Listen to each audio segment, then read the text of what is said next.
Assalomu alaykum. Aziz yurtdoshlar, kanalim obunachilari va mehmonlari. Mana bu begonani bugun boshqa tuyoqqa ko'chirib o'tkazmoqchimiz. Bu endi gullayapti. Gullagan payti o'zi ko'chirib bo'lmaydi. Gulini endi olib tashlaymiz. Agar buni gullab qattiq bo'lar ekan bu. Agar buni gullashini kutadigan bo'lsa, kunlar juda isib ketadi. Kunlar juda isib ketgandan keyin boshqa tuyoqqa ko'chirib o'tkazilgan gulni nimaga sharoitga moslashishi qiyin bo'ladi. Buni hozir bu bog'langan joylari bor ekan buni.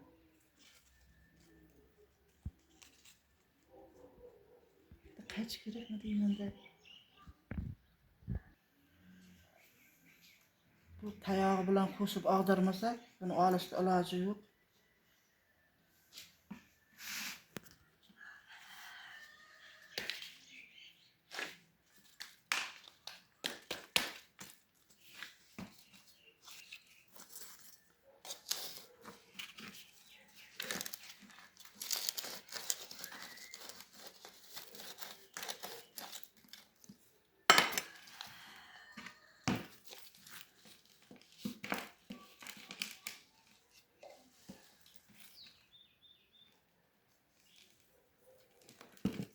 Tomiri o'sib chirmashib ketdi. Endi buni eski tuproqdan tozalab olaylik. Yangi tuproqqa ekamiz. Bu tayoqni ham olib tashlaymiz.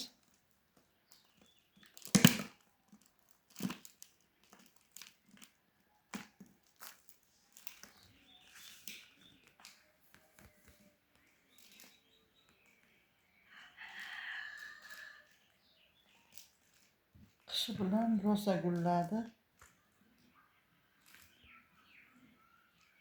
Juda chiroyli gul.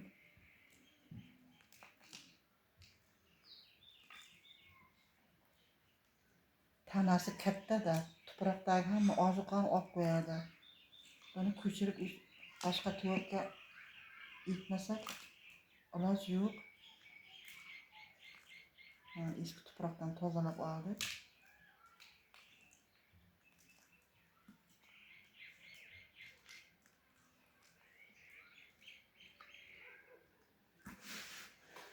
Endi o'zini tuyoqqa ekib bo'lmaydi buni. O'zini tuyoqqa eksak yana tomiri o'sib, yana yopishib qoladi. Endi kattaroq tuyoqqa ekamiz. Mana bu yerda nima tayyor. Mana bu ustidagi penoplast, ichida nima bor?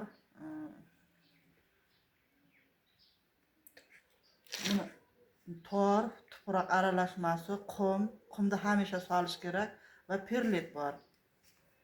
Mana bu begona endi nozikroqda, juda yaxshilab guruch tayyorladik bundan.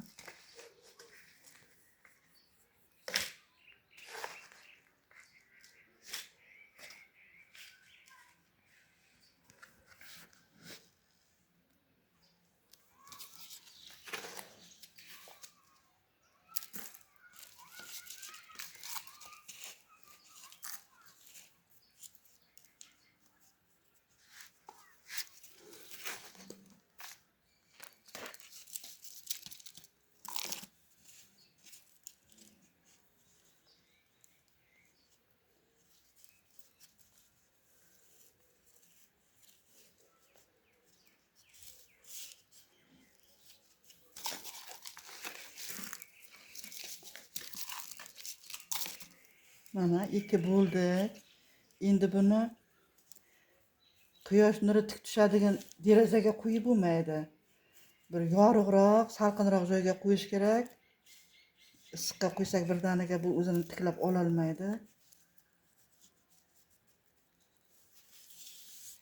Yangi ekilgan gullarga bir oygacha ozuqa berilmaydi. Ular ozuqani hazm qilib ola olmaydi.